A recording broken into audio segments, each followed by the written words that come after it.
ভারতীয় নারী ক্রিকেটের অন্যতম তারকা স্মৃতি মান্দানা।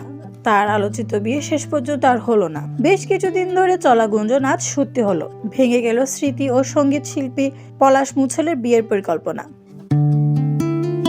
নানা নাটকীয়তা, জল্পনা কল্পনা আর সামাজিক যোগাযোগ মাধ্যমে ফিসফাস সব মিলিয়ে কয়েক সপ্তাহ ধরে চর্চার কেন্দ্রে ছিল এই জুটি। 23 নভেম্বর তাদের বিবাহ বন্ধনে আবদ্ধ হওয়ার কথা ছিল। ভারতের বিশ্বকাপ জয়ের উদযাপনে ক্রিকেট আঙ্গনও যেন অপেক্ষায় ছিল আরেকটি আনন্দবার্তার। কিন্তু বিয়ের দিনই হঠাৎ অসুস্থ হয়ে পড়েন স্মৃতির বাবা। এরপর পলাশ মুচ্ছলকেও হাসপাতালে ভর্তি করা হয়। থমকে যায় সব প্রস্তুতি। এই বিরতির মধ্যেই শুরু হয় নানান অভিযোগ।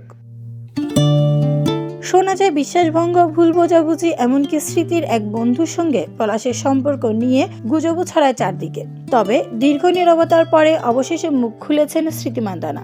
ইনস্টাগ্রামে এক বার্তায় তিনি জানিয়েছেন, আমার ব্যক্তিগত জীবন নিয়ে অনেক জল্পনা চলছে। আমি খুব ব্যক্তিগত মানুষ, কিন্তু বিয়ে বাতিল করা হয়েছে, এটা পরিষ্কার করে বলতে চাই।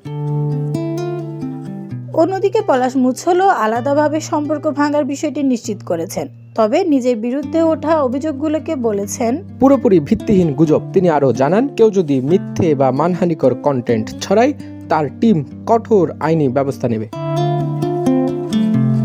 একদিকে ক্যারিয়ারের শীর্ষে থাকা তারকা ক্রিকেটার, অন্যদিকে আলোচিত সঙ্গীত শিল্পী, যাদের সম্পর্ক নিয়ে ভক্তদের ভরপুর প্রত্যাশা ছিল। তবে শেষ পর্যন্ত সে অধ্যায় এখানেই শেষ। এখন নজর ক্রিকেট মাঠে, যেখানে স্মৃতি মান্দানা আবারও ফিরতে চান নতুন উদ্যম নিয়ে।